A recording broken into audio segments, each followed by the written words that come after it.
at the Salmagundi Club in New York City for the Coast Guard Art Program's 38th anniversary celebration. The Coast Guard Art Program makes use of fine art to educate diverse audiences on the Coast Guard.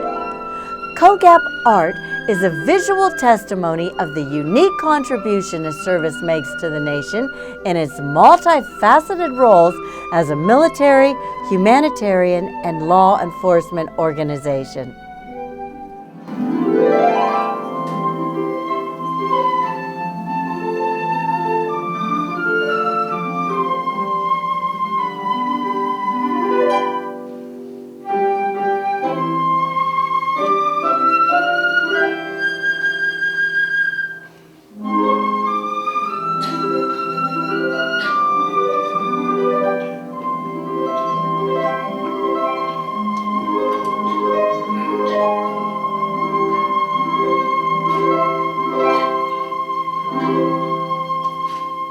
We're here at the Salmagundi Club here in New York City. With us is Commandant Karl Schultz. First of all, I want to say congratulations on your appointment from President Trump. Thank you. Thank you. And how is it going? Well, you know, it's probably the ultimate privilege as a Coast Guardsman to continue to serve as a Commandant. So we've got great men and women doing important work for the nation. So I'd like to say it's going pretty well. Well, first off, why don't we tell our audience a little bit about the Coast Guard and its mission with the military, a humanitarian, and also a law enforcement agency? Sure. Thanks, Chris. That's probably the hardest question I get because the Coast Guard's a lot of things. We're a rescue organization, rescue 20,000 people on average a year. We support the Department of Homeland Security and their missions, the border security missions. We interdict somewhere north of 450,000 pounds of illegal drugs destined for American streets. We've got Coast Guardsmen in the Indo-Pacific, working with the Navy over there today. We got men and women on the Arabian Gulf working with the Fifth Fleet. The Coast Guard is the surface presence on the Arctic and the Antarctic. We break out McMurdo Station every year. Domestic fisheries patrols, security of our ports. Being here in New York, there's no busier port on the eastern seaboard than the port of New York, New Jersey. So I'd say that's sort of a spattering of what the Coast Guard does, but 41,500 active duty men and women, about 6,000 reservists, about 25,000 auxiliaries, and about 8,500 dedicated civilians. They roll all that up, and that's what we do for America every day.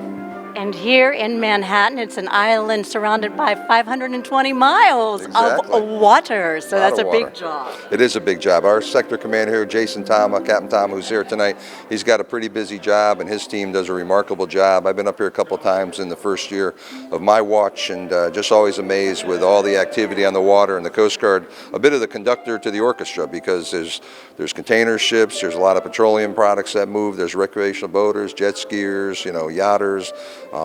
You got a large passenger ferry system here. It's just a dynamic place, and the Coast Guard, really, I like to think what folks don't understand is 95% of what we buy comes in through the water into the United States, and it's about $5.4 trillion of annual economic activity on our waters, about 30 million jobs tied to that, and the Coast Guard's right in the center of that conversation.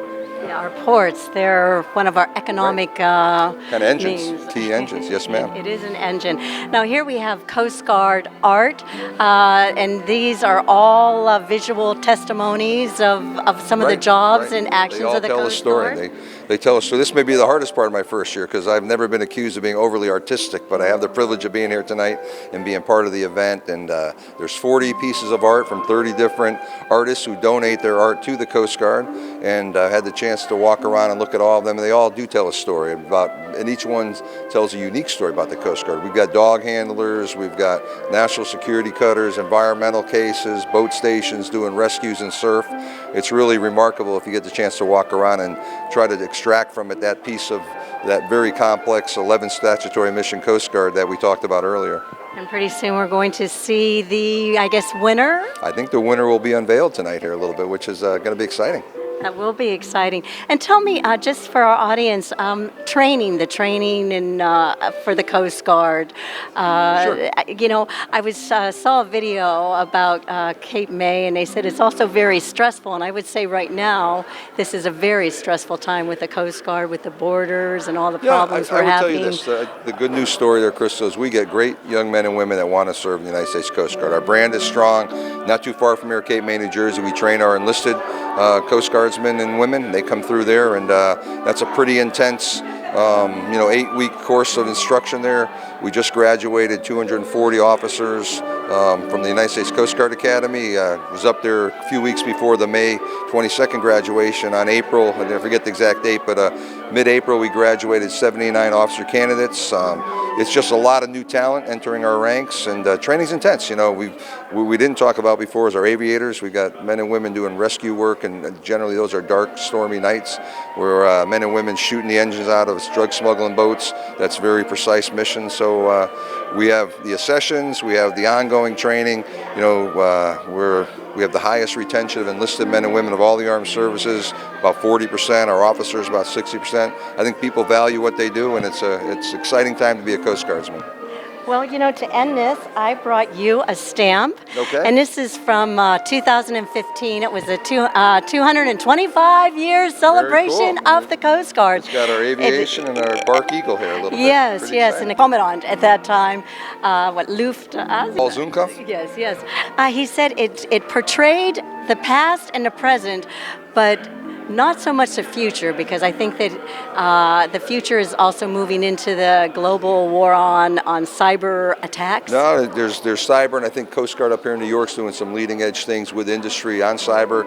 One of the things that Admiral Zumkov worked very hard, and his predecessors, Admiral Papp, Admiral Allen, and we got over the goal is we awarded the contract to build the first polar security icebreaker in more than 43 years for the nation, and just projecting our sovereign presence to the Arctic and the Antarctic. We're excited about that. Hopefully there's more icebreakers behind that, but it's an exciting time. So yeah, this is sort of the timeline of yesteryear, sort of today, and there's a tremendously bright future ahead. The talented men and women and some of the capabilities that the administration, the Congress are supporting us with. It's just a great time to be in the Coast Guard and be having the privilege of service our service chief. Thank you. Thank you, Kristal. Thank you for your time. You're welcome. What's left after following Captain Tom here a little bit? I saw Pete Niles kind of writhing in his seat a little bit. He says, I hope he doesn't tie me back to 1790. Pete has been around so he limited it 35 years. That was very gracious of you. And since we are in New York City, and some of those stories, I think Alexander Hamilton's probably rolling in his grave over there at Trinity Church here with some of the liberties you took with facts there. But I want to believe the story. I want to believe the story about World War II. So I'm going to go look that one up when I get home. I suspect that's where the facts got a little clear. Commissioner Sutton, thank you for being here tonight. Karen, Elizabeth Spencer, congratulations on your new position. Robert Pillsbury, your leadership before with the club. I had the privilege working with Charlie Yoder and Elizabeth Early, go around and look at all 40 pieces from 30 artists. This is just a terrific evening, and that is a tough sit to get by the Master Chiefs to get into the room. Thank you for inducting the art here so we could have this wonderful meeting tonight, Elizabeth. It's really a privilege for the Coast Guard to be here. Marianne Bader. Marianne, I wasn't in headquarters. I took over on 1 June. 2018. I don't think I was in headquarters 1 week, and there's one place you get something to eat in the building, you get a cup of coffee, it's called Fuel. And Marianne called me the first week. He said, sir, can we count on you to come do the Coast Guard Art program in New York? Marianne, I used to be Marianne's boss back from about 1990, when was it? It was probably 2008 to 2012. Then I got out, I attained escape velocity and left Washington for 6 years till I came back last summer, which was a pretty wonderful 6 years. But I was back in the building. Marianne says, sir, can we kind of do the art program? She had me lined up every year. Then all the vice commandants would trump me, and I said, Marianne, I think I got a trump card this year. I will absolutely be honored to do the art program. Then I heard now that I hear they had 40 entrants a little bit, and you had to bring in the big guns. This is the year to be here. So I got a little art education earlier. I'm a less than 30 knots. Ship driving, knuckle dragging ship driver. So as I walked around with Elizabeth and Charles Yoder, they were very informative, and that was truly fun. But I got to tell you, terrific amount of art. You think about where this art hangs. I was talking to Charles Van Horn and his wife. He was telling me a story about how his picture from the counter-narcotics mission hangs in the hall of commandants and headquarters. And I had to correct Charles. I said, that's not true, Charles. And he looked at me kind of like, who the heck's this cocky guy? And I said, that picture hangs next to my table in my office. I just grabbed that picture because it was so awesome. My quarters, the Vice Commandant's quarters, our Coast Guard headquarters, the halls of Congress, secretaries' offices of different cabinet level secretaries, museums across the country. I was the Atlantic Forces commander the previous 2 years, from 16 and 18. I lived on Gillingham, which is the historic homes on the Norfolk Naval Station, the world's biggest naval station. I lived in the Georgia House, which was a replica of Teddy Roosevelt's mother's house where he was raised and born. The whole house was decorated with Coast Guard art program. So I am a huge fan. I am so happy that Mary Ann reached out to me and extended the privilege to be here tonight, and this is just about as good as it gets. I just want to foot stomp any event where we have, you know, Coast Guard band members here, and I got to tell you, I've not heard a more stirring rendition of the national anthem from a flutist and a harpist, and I just ask you.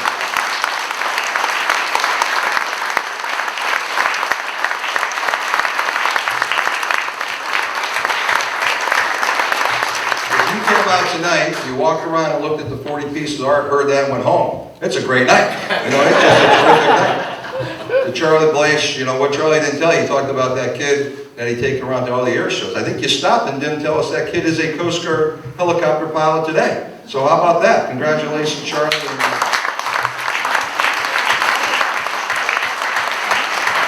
I just want to foot stomp Jason's thank you to the Navy League. We would not be able to do events like this without the tremendous support of the National Navy League organization. They just had their convention down in Norfolk. They changed out their president, Alan Kaplan, left, and Bill Stevenson's on board. I've been very close to the Navy League for many years. Last night, for instance, I was in Washington, D.C. We had an event. We presented the Berthoff Award to Senator Shelley Moore Capito from West Virginia. She chairs our Appropriations Committee. And that was a Navy League-sponsored event. We would not have done that. And I'm a little concerned because last night, I think I told Senator Capito when she got the Commodore Ellsworth Berthoff Award, he was the first Commandant, and that was back when we became the Monarch Coast Guard in 1915. So I got to go back and account for 20-something years there, because now I know the first Commandant goes back to 1790 here. So I've got a little homework, whether Jason intentionally assigned that to me or not. But I am really sincere when I say these pictures, and you've heard it from Karen, you've heard it from Elizabeth and Jason. These pictures tell the story of your United States Coast Guard, every one of them. And it is a rich story. We went through a little bit of a challenging sporty period this past year, and Commissioner and to the Navy League, thank you for helping tell the Coast Guard story. Thank you for bringing some relief to Coast Guard men and women and their families. And I couldn't have been prouder of the men and women of the Coast Guard. I gotta tell you, the families, God bless, where do these families come from, you know? Families with cameras in front of them in New York and Miami and Kodiak, Alaska. And all I heard was, we just want our spouses to get back to work. We don't want to get near the politics. We're just proud of being a Coast Guard family and supporting the national security and the homeland security and safety issues of the nation. I don't know where these people come from, but they all, 41,500, make their way into the United States Coast Guard, and it couldn't be any bigger privilege to represent them and serve as their service chief. Right here in New York, I've been in New York a couple times the last year. This is an epicenter of Coast Guard operations, from the largest container ships in the world now with the raising of the bridge, the movement of petroleum products, largest ferry system here on the East Coast, and second largest in the United States. The Seattle guys always tell me they're bigger, but I'm not going to get down to that. Factual clarity doesn't matter tonight. It's the biggest ferry system in the world.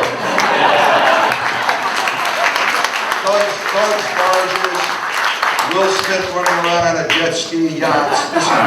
This is a busy place, and this Coast Guard team here, under the capable hands of Ashley Bevins and Pete Niles, Jason Tama, under Andy Tianson's oversight at D1 and Ashley Bonsford oversight. This is a busy place. It's a great place to be a Coast Guardsman. What a wonderful opportunity to name New York City a Coast Guard city last year. I know my predecessor, Paul Zumkamp, really wanted that to happen on his watch. I'm like, why don't you just roll that into my watch? And he's like, that ain't happening. I want to be up there named sort of the epicenter of American emotion and just a lot of things that are all positive being tied to the Coast Guard in that special way is really, really terrific. So I just want to say, as I go around tonight, I look here, you look at Florence, the hurricane, 1,000 people. You walk back a year ago to Harvey, Coast Guard rescued 11,000 people from the streets of New Orleans. You look at the fire in Puerto Rico. You look at fishing regulatory enforcement. You think about how many folks in here have taken a cruise or have a family member, an aunt, a grandma that takes a cruise. The Coast Guard regulates in that space. The law enforcement missions, 17.5 tons of cocaine, metric tons of cocaine came off a ship here in Philadelphia. It's a Mediterranean shipping company. 1-year-old, 1,000+ foot ship. sister ship was up here in New York, another ship in Philly, 3 ships since March, over 22 metric tons of cocaine. We always think the cocaine's moving on these fast boats in the Caribbean or the Pacific Ocean. It's coming into New York, it's coming to Philly. Your Coast Guard's tied to that. The rescues that go on, the ice breaking, the enabling up in Boston for home heating oil to get to houses, that's the work of the Coast Guard. As I walked around and looked at every one of these 40 terrific works of art from 30 terrific artists, I said, what a blessing to have your talents pushed into the Coast Guard where we can display and tell the story. You're getting it from me. I can't tell the story very well, but I'm going to put a picture. I'm just going to carry some of these pictures in my briefcase, and they say, come on, it's your turn to talk. I'm going to hold them up, point, bring a couple smart lieutenants and let them talk about the pictures, and I'm just going to go back and get the plane and go home. Redefine my whole job description. It's a complex 11 mission, statutory mission set to talk about, but this art absolutely enables our ability to do that better. And it's a shame that tonight we'll just recognize a winner, because they're all winners. But some of you folks have been in the Coast Guard Art program for many, many years. Some of you have been out and got on Coast Guard ships and actually got a chance to see and interact with our Coast Guard men and women. I would tell you, I encourage you to do that. And we will certainly work with Marianne and try to enable those opportunities where we can. But I'm a bit biased, 36 years in. I got notes from my classmates yesterday. We walked across into the gates of Chase Hall in New London 40 years ago yesterday. I'm like, where the heck did that 40 years go? You know, and I remember it like it was yesterday. But I look around and I say, you know, the people of this organization are energizing every day. And when Andy and Carl and Jason and Pete come to work, it doesn't take a lot to get you going in the Master Chiefs. You get going because you got some of the brightest young men and women that want to serve, that expect you to lead them. And this is just a tremendous, unique piece of the Coast Guard that I've tracked, that I've had the privilege, like I said, to work with Marianne on the staff level as Director of Governmental Affairs, but now I'm getting a chance to be here tonight. And it just has a whole different personal level of meaning and honor, and I look forward to interacting with you and getting on with the program, and thank you for the privilege of being here. It is just a wonderful night, and it's personally an honor to be here. And again, to the Navy League, to the Salmagundi. I've been saying, I said to my guys, I'm going to say it first because I'm going to say it wrong, but I didn't say it first. I got to stop and think about it. The Salmagundi Club. We've been partnered with you since the get-go, 38 years. Think about that. And every event has been here with this club. That is a tremendous partnership. And we think about the award winner here, George Gray. You know, George Gray passed back a decade plus ago at 94 years old, served in the Second World War as a Coast Guardsman. 20 years championed the program as a chairman and then as an advocate for it, more than half the life of the program. And tonight, we give out this George Gray Award. That just seems very fitting here in New York City. So again, I will stop there at the risk of being long and just tell you I look forward to the rest of the program. I look forward to chatting with you earlier. And thank you for enabling this to happen.